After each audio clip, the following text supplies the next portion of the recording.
ચોક્કસ. સંવેદન, ધ્યાન અને પ્રત્યક્ષીકરણ એ મનોવિજ્ઞાનના પાયાના ખ્યાલો છે અને GSETO Gujarat state eligibility test પરીક્ષા ખાસ કરીને મનોવિજ્ઞાન વિષયમાં આ વિષયો પર ઊંડી સમજણની અપેક્ષા રાખે છે. ચાલો આ ત્રણેય ખ્યાલોને વિસ્તૃત રીતે સમજીએ. સંવેદન, ધ્યાન અને પ્રત્યક્ષીકરણ, sensation, attention and perception. GSET પરીક્ષાના અનુસંધાનમાં વિસ્તૃત સમજૂતી. મનોવિજ્ઞાનમાં આપણે કેવી રીતે વિશ્વને અનુભવીએ છીએ અને સમજીએ છીએ તે પ્રક્રિયાને સંવેદન, ધ્યાન અને પ્રત્યક્ષીકરણના માધ્યમથી સમજાવવામાં આવે છે. આ ત્રણેય પ્રક્રિયાઓ એકબીજા સાથે ગાઢ રીતે જોડાયેલી છે, પરંતુ તે અલગ અલગ તબક્કાઓ અને કાર્યો ધરાવે છે. 1. સંવેદન, સેન્સેશન. સંવેદન એટલે શું? સંવેદન એ સૌથી પ્રાથમિક પ્રક્રિયા છે જેમાં આપણી જ્ઞાનેન્દ્રિયો આંખ, કાન, નાક, જીભ અને ત્વચા બાહ્ય પર્યાવરણમાંથી મળતા ભૌતિક ઉદ્દીપકો સ્ટિમ્યુલાઈને ગ્રહણ કરે છે અને તેમને ચેતાકીય આવેગો ન્યુરલ ઇમ્પલ્સીસમાં રૂપાંતરિત કરીને મગજ સુધી પહોંચાડે છે. આ એક શારીરિક અને જૈવિક પ્રક્રિયા છે. GSET સંદર્ભે મહત્વના મુદ્દા. ઇન્દ્રિયો અને ગ્રાહકો, સેન્સ ઓર્ગન્સ એન્ડ રિસેપ્ટર્સ. દ્રષ્ટિ, વિઝન, આંખોમાં રહેલા કોષો, સળિયા અને શંકુ પ્રકાશ ઊર્જાને ચેતાકીય આવેગોમાં રૂપાંતરિત કરે છે. પ્રકાશ, રંગ, તેજસ્વીતા. શ્રવણ, ઓડિશન, હિયરિંગ. કાનમાં રહેલા સંવેદક કોષો, રોમકોષો ધ્વનિ તરંગોને ચેતાકીય આવેગોમાં રૂપાંતરિત કરે છે. ધ્વનિ, પિચ, તીવ્રતા. ગંધ, ઓલ્ફેક્શન. નાકમાં રહેલા ગ્રાહકો ગંધના અણુઓને ઓળખે છે. ગંધના પ્રકારો. સ્વાદ, ગસ્ટેશન, ટેસ્ટ. જીભ પરના સ્વાદ કલિકાઓ ટેસ્ટ બડ્સ રાસાયણિક ઉદ્દીપકોને ઓળખે છે. ખારો, ખાટો, ગળ્યો, કડવો, ઉમામી. સ્પર્શ, ટચ, સોમાટોસેન્સેશન. ત્વચામાં રહેલા ગ્રાહકો દબાણ, પીડા, ગરમી, ઠંડી જેવી સંવેદનાઓ ગ્રહણ કરે છે. સ્થાન અને ગતિ સંવેદના, કિનેસ્થેટિક અને વેસ્ટિબ્યુલર સેન્સેસ. શરીરની સ્થિતિ, અંગોની ગતિ અને સંતુલન વિશેની માહિતી. ઉદ્દીપક થ્રેશોલ્ડ, સ્ટિમ્યુલસ થ્રેશોલ્ડ્સ. નિરપેક્ષ થ્રેશોલ્ડ, એબ્સોલ્યુટ થ્રેશોલ્ડ. કોઈ ઉદ્દીપકને 50% વખત ઓળખી શકાય તેવી ન્યૂનતમ તીવ્રતા. દાંત અંધારા ઓરડામાં એક મીણબત્તીની જ્યોત કેટલા દૂરથી દેખાય. ભેદ પારખવાની threshold. Difference threshold, just noticeable difference, JND. બે ઉદ્દીપકો વચ્ચેનો ન્યૂનતમ તફાવત જેને 50% વખત ઓળખી શકાય. વેબરનો નિયમ, વેબર્સ લો, અહીં સંબંધિત છે. ફ્રેશ ડેલ્ટા એકાઈ બરાબર K, જ્યાં ડેલ્ટા 1 એ તફાવત થ્રેશોલ્ડ છે, I એ મૂળ ઉદ્દીપકની તીવ્રતા છે અને K એ સ્થિરાંક છે. સંવેદનિક અનુકૂલન, સેન્સરી એડેપ્ટેશન. સતત ઉદ્દીપન મળવા છતાં સંવેદનાની તીવ્રતામાં ઘટાડો થવો. દાંત, અત્તરની ગંધ શરૂઆતમાં તીવ્ર લાગે પણ પછી ટેવાઈ જવાય. સંવેદનાનું ચેતાકીય પ્રત્યાયન, ન્યુરલ ટ્રાન્સડક્શન. ભૌતિક ઊર્જાનું ચેતાકીય સંકેતોમાં રૂપાંતરણ. GSETમાં સંવેદન સંબંધિત પ્રશ્નો.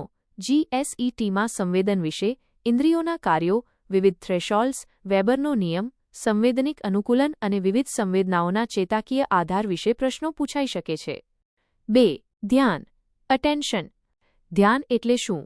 ધ્યાન એ એક જ્ઞાનાત્મક પ્રક્રિયા છે જેમાં વ્યક્તિ પર્યાવરણમાં ઉપલબ્ધ અસંખ્ય ઉદ્દીપકોમાંથી અમુક ચોક્કસ ઉદ્દીપકો પર પોતાની જાગૃતિ કેન્દ્રિત કરે છે અને બાકીના ઉદ્દીપકોને અવગણે છે. તે પસંદગીયુક્ત સિલેક્ટિવ પ્રક્રિયા છે. GSET સંદર્ભે મહત્વના મુદ્દા. ધ્યાનનું સ્વરૂપ, નેચર ઓફ અટેન્શન. પસંદગીયુક્ત ધ્યાન, સિલેક્ટિવ અટેન્શન. અનેક ઉદ્દીપકોમાંથી એક ચોક્કસ ઉદ્દીપક પર ધ્યાન કેન્દ્રિત કરવું. દાંત, ભીડમાં પણ મિત્રનો અવાજ સાંભળવો. Cocktail party effect. વિભાજિત ધ્યાન, ડિવાઇડેડ અટેન્શન. એક જ સમયે 2 કે તેથી વધુ કાર્યો પર ધ્યાન આપવું. દાંત, ડ્રાઇવિંગ કરતી વખતે રેડિયો સાંભળવો. સતત ધ્યાન, સસ્ટેન્ડ અટેન્શન, વિજિલન્સ. લાંબા સમય સુધી એક ચોક્કસ કાર્ય પર ધ્યાન ટકાવી રાખવું. દાંત, સુરક્ષા ગાર્ડનું કામ. પાળીવાળું ધ્યાન, ઓલ્ટરનેટિંગ અટેન્શન. જુદા જુદા કાર્યો વચ્ચે ધ્યાન બદલવું. ધ્યાનના પ્રતિમાનો, models of attention. Filter theory. Filter theory, Broadbent. Broadbent. આ મોડેલ સૂચવે છે કે માહિતી પ્રક્રિયાના શરૂઆતના તબક્કે જ ધ્યાન એક ફિલ્ટર તરીકે કાર્ય કરે છે જે બિનમહત્વપૂર્ણ માહિતીને અવરોધે છે. Attenuation theory. Attenuation theory, Treisman. Treisman. આ મોડેલ મુજબ ફિલ્ટર માહિતીને સંપૂર્ણપણે અવરોધતું નથી, પરંતુ બિનમહત્વપૂર્ણ માહિતીની તીવ્રતા ઘટાડે છે. Late selection model. Late selection model. Deutsch અને ડ્યુશ્ચ. ડોઇચ અને ડોઇચ. આ મોડેલ સૂચવે છે કે તમામ માહિતીનું પ્રક્રિયાકરણ થાય છે, પરંતુ પસંદગી ચેતનાના સ્તરે પાછળથી થાય છે. ધ્યાનને અસર કરતા પરિબળો. Factors affecting attention. આંતરિક પરિબળો. રસ, જરૂરિયાત, પ્રેરણા, માનસિક સ્થિતિ, ભૂતકાળના અનુભવો, મનોવલણ. બાહ્ય પરિબળો. ઉદ્દીપકની તીવ્રતા, કદ, નવીનતા, ગતિ, રંગ, પુનરાવર્તન. જીસેટમાં ધ્યાન સંબંધિત પ્રશ્નો. જીએસઈટીમાં ધ્યાનના વિવિધ પ્રકારો, તેના મોડેલો, બ્રોડબેન્ડ, ટ્રેસમેન, ધ્યાનભંગ થવાના કારણો અને ધ્યાન વધારવાના ઉપાયો વિશે પ્રશ્નો પૂછાઈ શકે છે. 3. પ્રત્યક્ષીકરણ, પરસેપ્શન. પ્રત્યક્ષીકરણ એટલે શું? પ્રત્યક્ષીકરણ એ એક જ્ઞાનાત્મક પ્રક્રિયા છે જેમાં સંવેદનો રો સેન્સરી ડેટાને મગજ દ્વારા સંગઠિત, અર્થઘટિત અને ઓળખી શકાય તેવી માહિતીમાં રૂપાંતરિત કરવામાં આવે છે. તે માત્ર સંવેદનો મેળવવાનું નથી, પરંતુ તેમને અર્થ આપવાનું કાર્ય છે. આ પ્રક્રિયામાં વ્યક્તિના ભૂતકાળના અનુભવો, જ્ઞાન, અપેક્ષાઓ અને પ્રેરણાની ભૂમિકા મહત્વની હોય છે. જીસેટ સંદર્ભે મહત્વના મુદ્દા. પ્રત્યક્ષીકરણના અભિગમો. અપ્રોચેસ ટુ પરસેપ્શન. ગેસ્ટાલ્ટ અભિગમ. Gestalt approach. આ અભિગમ ભાર મૂકે છે કે સમગ્ર તેના ભાગોના સરવાળા કરતાં વધુ છે. તે દર્શાવે છે કે મગજ કેવી રીતે માહિતીને સંગઠિત કરીને અર્થપૂર્ણ પેટર્ન બનાવે છે. પ્રત્યક્ષીકૃત સંગઠનના નિયમો. Laws of perceptual organisation. આકૃતિ અને પશ્ચાત ભૂમિકા. Figure ground. દ્રશ્ય ક્ષેત્રને મુખ્ય આકૃતિ અને તેની પૃષ્ઠભૂમિમાં વિભાજિત કરવું. સમાનતાનો નિયમ. Law of similarity. સમાન દેખાતી વસ્તુઓને એક જૂથમાં ગોઠવવી. નિકટતાનો નિયમ. Law of proximity. નજીક આવેલી વસ્તુઓને એક જૂથમાં ગોઠવવી. સંપૂર્ણતાનો નિયમ. Law of closure. અધૂરી પેટર્નને પૂર્ણ કરીને અર્થપૂર્ણ બનાવવી. સાતત્યનો નિયમ. Law of continuity. એક રેખા કે વળાંકને સતત ચાલુ રાખવાનું વલણ. સામાન્ય નિયતિનો નિયમ. Law of common fate. એક જ દિશામાં ગતિ કરતી વસ્તુઓને એક જૂથમાં જોવી. શરીરલક્ષી અભિગમ. Physiological approach. પ્રત્યક્ષીકરણની પ્રક્રિયામાં મગજ અને ચેતાતંત્રની ભૂમિકા પર ધ્યાન કેન્દ્રિત કરવું. દાંત. દ્રષ્ટિ કોર્ટેક્સમાં માહિતીનું પ્રક્રિયાકરણ. માહિતી પૃથક્કરણ અભિગમ. Information processing approach. કમ્પ્યુટરના મોડેલની જેમ માહિતી કેવી રીતે ઇનપુટ થાય છે, પ્રક્રિયા થાય છે અને આઉટપુટ થાય છે તેનો અભ્યાસ. પ્રત્યક્ષીકૃત સાતત્ય. પરસેપ્ચ્યુઅલ કોન્સ્ટન્સી. આકાર સાતત્ય. શેપ કોન્સ્ટન્સી. વસ્તુઓનો આકાર બદલાયા વગર દેખાવ. કદ સાતત્ય. સાઇઝ કોન્સ્ટન્સી. વસ્તુઓનું કદ બદલાયા વગર દેખાવ. રંગ સાતત્ય. કલર કોન્સ્ટન્સી. વિવિધ પ્રકાશ પરિસ્થિતિઓમાં પણ વસ્તુઓનો રંગ સમાન દેખાવ. ભ્રમ. ઇલ્યુઝન્સ. ઉદ્દીપકનું ખોટું પ્રત્યક્ષીકરણ. દાંત. મુલર-લાયર ભ્રમ. પોન્ઝો ભ્રમ. આ ભ્રમ પ્રત્યક્ષીકરણ પ્રક્રિયાની મર્યાદાઓ દર્શાવે છે.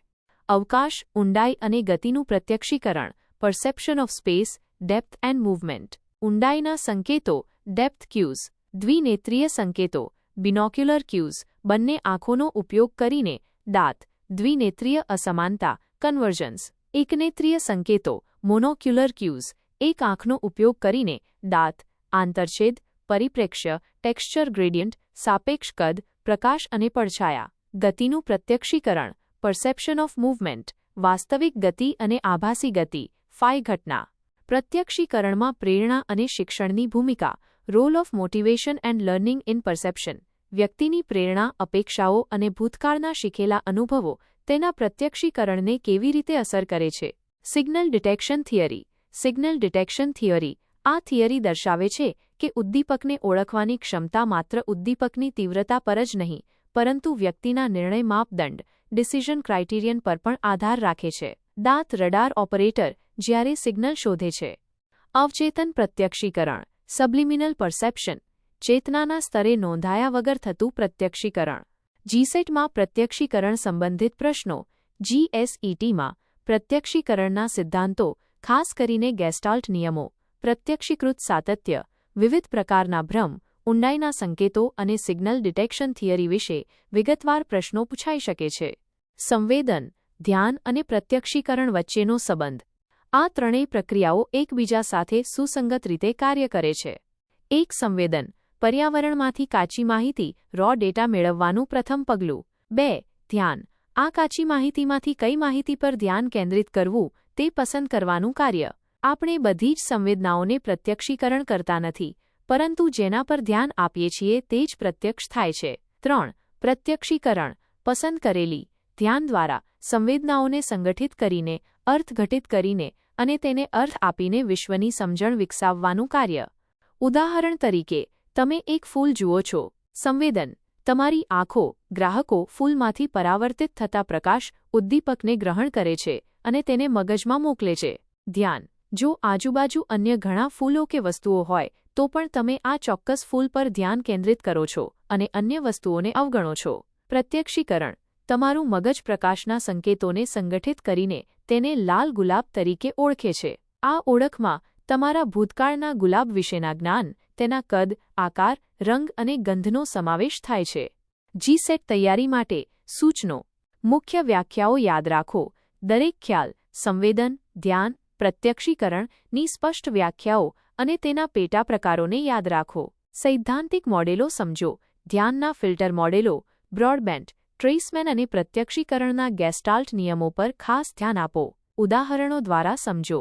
દરેક ખ્યાલ અને સિદ્ધાંતને વાસ્તવિક જીવનના ઉદાહરણો સાથે જોડીને યાદ રાખો. આનાથી સમજણ વધુ સ્પષ્ટ બનશે. ભ્રમ અને ઊંડાઈના સંકેતો પર ભાર આ જીસેટ માટે ખૂબ જ મહત્વપૂર્ણ વિષયો છે. પૂર્વવર્તી પ્રશ્નપત્રોનો અભ્યાસ. પાછલા વર્ષોના પ્રશ્નપત્રો જુઓ કે આ વિષયમાંથી કેવા પ્રકારના પ્રશ્નો પૂછવામાં આવે છે. આલેખ અને ચિત્રોનો ઉપયોગ. પ્રત્યક્ષીકરણના નિયમો અને ભ્રમ સમજવા માટે આલેખ અને ચિત્રો ખૂબ મદદરૂપ થાય છે. આશા છે